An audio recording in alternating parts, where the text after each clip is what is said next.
नमस्कार, बहुत स्वागत है आपका। मैं हूं आपके साथ ऋतु ज्ञानवानी। सबसे पहले बात रायगढ़ की करेंगे। किसानों ने तहसीलदार को पीटने के लिए दौड़ाया है। पुलिस के जवानों ने भीड़ को रोका। नहर निर्माण का विरोध किसान कर रहे हैं। पुसौर तहसीलदार नंदकिशोर सिन्हा पर किसान भड़के, गाली गलौज और बदतमीजी करने का आरोप है। नेतानगर में नहर निर्माण चल रहा है।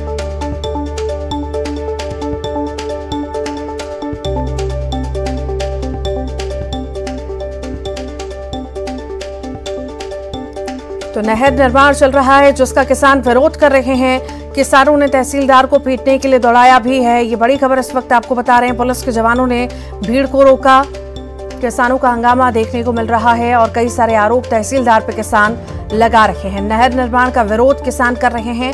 नेता नगर में नहर निर्माण का कार्य जो है चल रहा है। रायगढ़ से ये बड़ी खबर आपको बता रहे हैं। किसानों ने तहसीलदार को पीटने के लिए दौड़ाया है। साथ ही साथ पुलिस के जवानों ने भीड़ को रोक दिया। पुसौर तहसीलदार नंदकिशोर सिन्हा पर किसान भड़क उठे हैं। गाली गलौज और बदतमीजी करने का आरोप लगा रहे हैं। नहर निर्माण का विरोध किसान कर रहे हैं।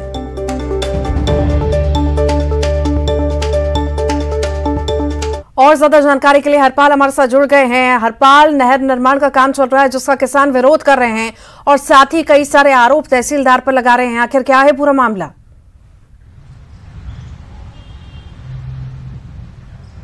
जी, बता दूं कि रायगढ़ में नेतनागर गांव है। नेतनागर गांव में केलो परियोजना के तहत जो है नहर निर्माण का काम चल रहा है। लगभग 1.5 से 2 किलोमीटर का नहर जो है नेतनागर गांव में बनना है। इसी को लेकर जिला प्रशासन सुबह से ही कड़ी मशक्कत कर रही है। जो किसान इसका विरोध कर रहे हैं, जिनकी जमीन जा रही है, वो लोगों को अस्थायी जेल में जो है केआईटी में एक जेल बनाकर रखा गया है। लगभग 40 से 45 किसान और परिवार हैं जो कि वहां पर बंद है। पुलिस द्वारा लगातार उनको निगरानी में रखी है। पुलिस जो है उनको देख रहे हैं कि कहीं बाहर न जाए और विरोध न करें। इसी बीच जो है पुसौर के तहसीलदार है नंदकिशोर सिन्हा, वो केआईटी परिसर में घुसे और किसानों के साथ बदतमीजी, गाली गलौज करने का प्रयास किया और गाली गलौज भी किए। इसको लेकर जो है किसान भड़क गए और उनको पीटने के लिए दौड़ाने लगे। तभी गनीमत रही कि मौके पर जो है कमल किशोर पटेल जो एएसआई है, साथ ही पुलिस के जवान है, वो लोग मौके पर आए और बीच बचाव किए। जिसके बाद जो है नंदकिशोर सिन्हा को जो सुरक्षित वहां से बाहर निकाला गया। लेकिन सिन्हा जी के निकलने के बाद जो है किसान और भी भड़के और लगातार जो है विरोध में नारेबाजी करने लगे। आपको बताना चाहूंगा कि नंदकिशोर सिन्हा का पुराने विवादों से नाता रहा है। इससे पहले पुसौर के किसान जो है उनके साथ मारपीट करने का और गाली गलौज करने का मामला आया था। इसको लेकर जो है किसान आमरण अनशन पर बैठ गया था। लगातार जो है नंदकिशोर सिन्हा, उनके ऊपर कोई कार्रवाई नहीं हो रही है। इसी वजह से शायद उनके हौसले बुलंद हो रहे हैं और आज लगभग 40 से 45 किसानों के बीच जाकर उनका विरोध करना, उनसे गाली गलौज करना, कहीं न कहीं यह जो उनके ऊपर कार्रवाई नहीं हो रहा है, इसके लिए उनका मनोबल बढ़ा हुआ इसी को दर्शाता है। फिलहाल अभी तक इसमें जिला प्रशासन या जो उच्च अधिकारी हैं उनके द्वारा कोई भी अभी तक एक्शन नहीं लिया गया है। लेकिन वीडियो सामने आने के बाद जो है इस तरह से तहसीलदार की बदतमीजी जो है सामने आ रही है और लगातार उसका विरोध भी हो रहा है। जी हरपाल, जिस तरह से आप जिक्र कर रहे हैं कि पूर्व में भी ऐसा मामला सामने आ चुका है, वो बदतमीजी कर चुके हैं, कुछ किसानों के साथ मारपीट कर चुके हैं, तो आखिर इन पर कार्रवाई क्यों नहीं होती है? रसूख किस बात का है इनका जो इतनी हिम्मत इनकी हो जाती है कि किसानों के साथ मारपीट करते हैं, गाली गलौज करते हैं?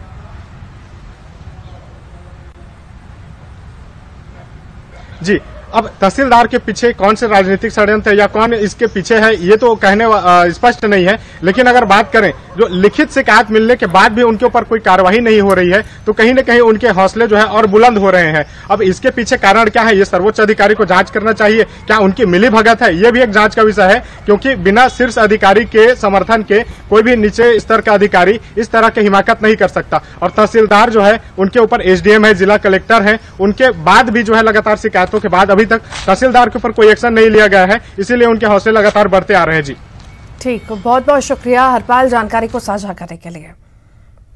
कोरबा से बड़ी खबर की बात करेंगे। एनटीपीसी में हादसा हुआ है, मजदूर की मौत हुई है। काम करने के दौरान मजदूर की मौत की खबर है। कूलिंग टावर के मेंटेनेंस के दौरान यह हादसा हुआ। 50 फीट की ऊंचाई से गिरने से मौत हुई है। प्लांट में सुरक्षा मानकों की अनदेखी की गई है।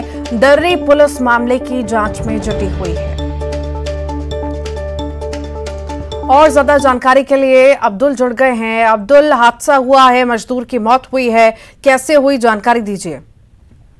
जी, आपको बता दूं कि एनटीपीसी पावर प्लांट के कूलिंग टावर का काम चल रहा था, जिसमें काम कर रहा था जो श्रमिक है वो 50 फीट की ऊंचाई से काम के दौरान गिरने से उसकी मौके पर ही मौत हो गई। जैसे ही घटना की जानकारी प्रबंधन को लगी तो पावर प्लांट में हड़कंप की स्थिति निर्मित हो गई और उसे आनंद फानंद में निजी अस्पताल में भर्ती कराया गया, जहां डॉक्टर ने मृत घोषित कर दिया। उसके बाद उसकी बॉडी को एनटीपीसी के अस्पताल में लाया गया, जहां पर पुलिस पंचनामा कार्रवाई कर पीएम के लिए शव को भेजा है और मामले की जांच में जुट गई है। ठीक, बहुत बहुत शुक्रिया। कोरबा से बड़ी खबर की बात करेंगे। एससीसीएल के कुसमुंडा खदान में हादसा हुआ है। त्रिपुरा राइफल्स के जवानों की कार पर डंपर चढ़ा, सड़क किनारे ये कार खड़ी हुई थी। हादसे में वाहन पूरी तरह से क्षतिग्रस्त हो चुका है। 27 नंबर कोल स्टॉक के पास की यह घटना आपको बता रहे हैं।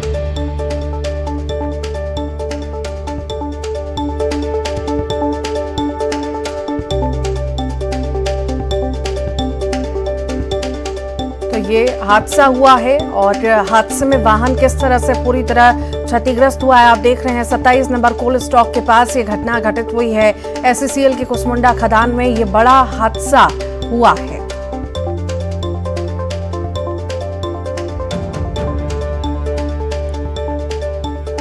एससीसीएल के कुसमुंडा खदान में हादसा हुआ। त्रिपुरा राइफल्स के जवानों की कार पर डंपर चढ़ा है। त्रिपुरा राइफल्स के जवानों की कार पर डंपर चढ़ने की तस्वीरें आप देख रहे हैं। जांजगीर चांपा से बड़ी खबर है। नाबालिग के साथ दुष्कर्म हुआ है। 2 युवकों ने दुष्कर्म किया। दुष्कर्म के आरोप में 2 आरोपी गिरफ्तार हुए हैं। बलौदा थाना क्षेत्र का ये मामला आपको बता रहे हैं। नाबालिग के साथ दुष्कर्म की वारदात हुई है और 2 को गिरफ्तार किया गया है। दुष्कर्म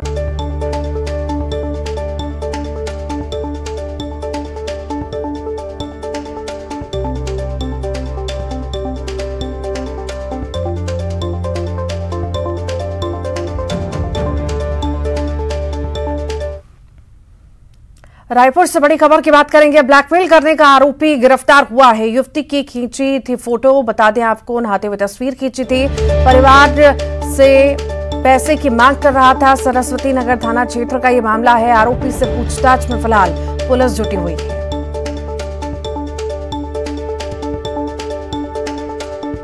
ब्लैकमेल करने वाला आरोपी गिरफ्तार हुआ है। ब्लैकमेल कर रहा था, पैसों की मांग परिवार से कर रहा था। सरस्वती नगर थाना क्षेत्र का ये मामला आपको बता रहे हैं। आरोपी की गिरफ्तारी हो चुकी है, उससे पूछताछ जारी है।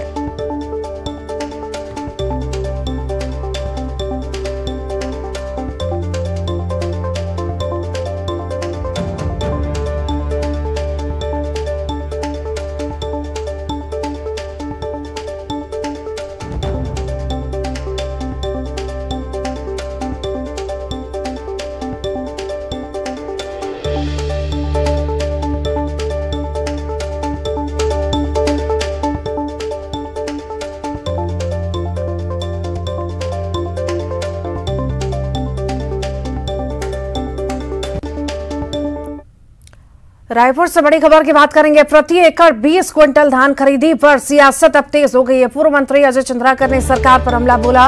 ये धान तस्करी अन्याय योजना है। अजय चंद्राकर ने ये कहा, धान की उत्पादकता सबसे ज्यादा प्रति एकड़ 17.58 क्विंटल है। सबसे कम उत्पादकता 7.72 क्विंटल प्रति एकड़ है। 2021 में अधिकतम उत्पादकता रायपुर में आई है। कांग्रेस जनता को बेवकूफ बना रही है, पूर्व मंत्री ने ये बयान दिया।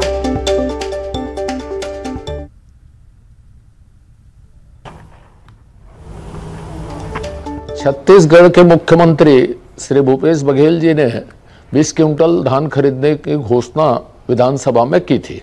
2021 तक के धान उत्पादकता के आंकड़े मेरे पास मौजूद हैं। मैंने विभिन्न स्रोतों से इसको जुटाया है। 22-23 और 23-24 के आंकड़े अभी उपलब्ध नहीं हैं। तो सबसे ज़्यादा उत्पादकता जो है रायपुर में 17.58 क्विंटल प्रति एकड़ है और सबसे कम उत्पादकता 2021 की 7.72 क्विंटल प्रति एकड़ है। इसका मतलब यह है कि 20 क्विंटल की घोषणा सिर्फ राजनीतिक है या फिर ये कांग्रेसियों के लिए धान तस्करी न्याय योजना है। छत्तीसगढ़ के खजाने को कांग्रेस के कार्यकर्ताओं की तस्करी करने के लिए, धान की तस्करी करने के लिए लुटाया जाएगा। ये छत्तीसगढ़ की जनता के साथ अन्याय है। यदि कहीं पे भी सरकारी आंकड़ों के हिसाब से 20 क्विंटल उत्पादन होता तो हम भी इसका समर्थन करते, लेकिन सरकारी आंकड़े ही ये बोलते हैं कि 20 क्विंटल उत्पादन प्रति एकड़ किसी भी जिले में नहीं है। इसलिए इस योजना को पूरी जनता समझे कि कांग्रेस किस तरह से भ्रष्टाचार करने जा रही है, किस तरह से धान की तस्करी को बढ़ावा देना चाह रही है। मैं आप सबसे यही अनुरोध करूंगा कि जागरूक होइए और अपने प्रदेश के खजाने को बचाइए। और मैंने इसीलिए कहा था विधानसभा में कि यह बजट कांग्रेस का बजट है, ना कि जनता का बजट है। रायपुर से बड़ी खबर की बात करेंगे। खाद्य मंत्री का अजय चंद्राकर पर पलटवार आया है। अमरजीत भगत ने चंद्राकर पर हमला बोला। अजय चंद्राकर को भगवान सद्बुद्धि दे, अमरजीत भगत ने यह कहा है। प्रति एकड़ 20 क्विंटल धान खरीदी पर बयान, किसानों का अपमान, किसानों से माफी मांगे अजय चंद्राकर। अमरजीत भगत ने यह कहा है छत्तीसगढ़ धान का कटोरा है। चंद्राकर जी का जो वक्तव्य है, या तो उनको माफी मांगना चाहिए किसानों से, नहीं तो समय आएगा तो छत्तीसगढ़ के किसान उनको सबक सिखाएंगे। किसानों को आप तस्कर बता रहे हैं, किसानों को आप बेईमान बता रहे हैं कि उनके प्रति एकड़ 20 कुंटल की खरीदी से तस्करी बढ़ेगा। यहाँ के किसान आज संसाधन से परिपूर्ण है, तकनीकी बढ़ी है, सुविधाएं बढ़ी है, सिंचाई का हो चाहे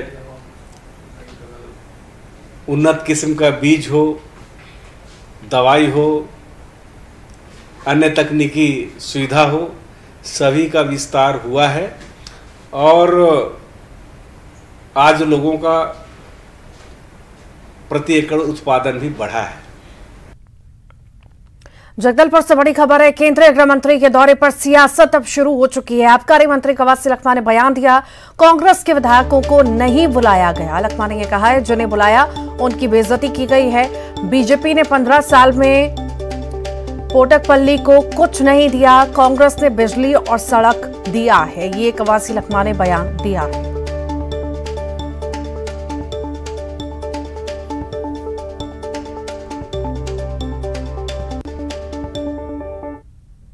गृह मंत्री बस्तर आया, स्वागत है। बस्तर पाकिस्तान में नहीं है, हिंदुस्तान में आना चाहिए। मैं उसको बधाई देता हूँ। प्रधानमंत्री आना चाहिए, उसको भी आना चाहिए। क्यों नहीं आएंगे?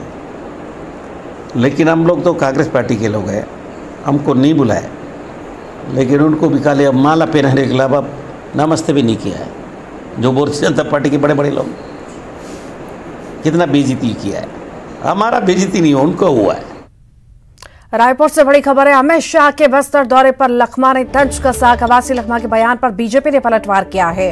पूर्व नेता प्रतिपक्ष धर्मलाल कौशिक ने तंज कसा, अमित शाह का दौरा लखमा की समझ के बाहर है। लखमा के बयान को गंभीरता से नहीं लेना चाहिए, मैं तो विधानसभा में उन्हें बैठा देता था। अमित शाह जी के दौरे को लेकर के कवासी लखमा का जो बयान है वो महत्वपूर्ण नहीं है, क्योंकि उनके समझ से बाहर है कि वो क्यों आए हैं, क्या कार्यक्रम किए हैं।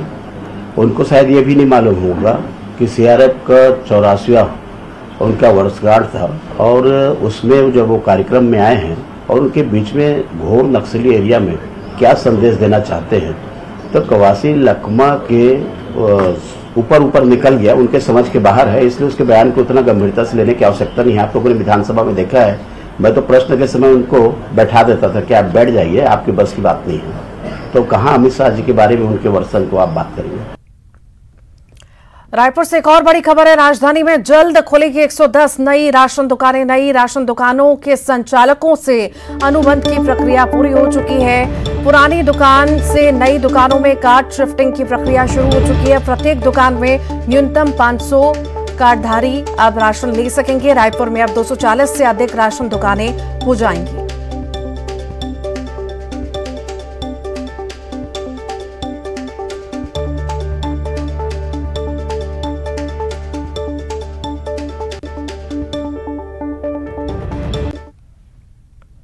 रायपुर से बड़ी खबर है। रायपुर में नई राशन दुकान खोलने पर पूर्व नेता प्रतिपक्ष का बयान आया। पीडीएस की दुकान को भ्रष्टाचार का अड्डा बना रहे हैं। पीडीएस दुकान के जरिए कांग्रेस भ्रष्टाचार कर रही है।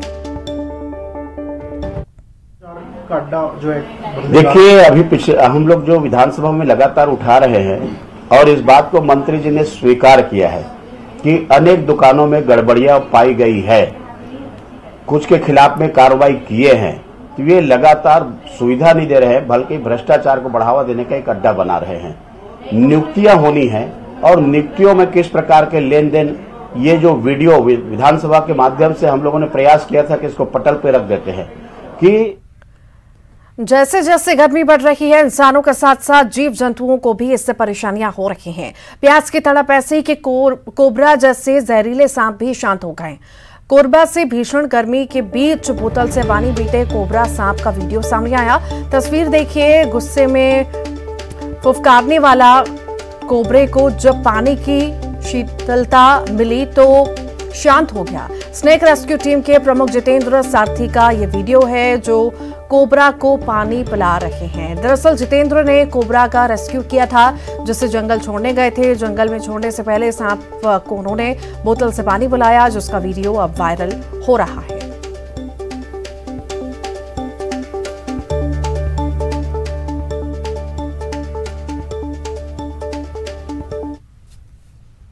और इसी के साथ ही फिलहाल के लिए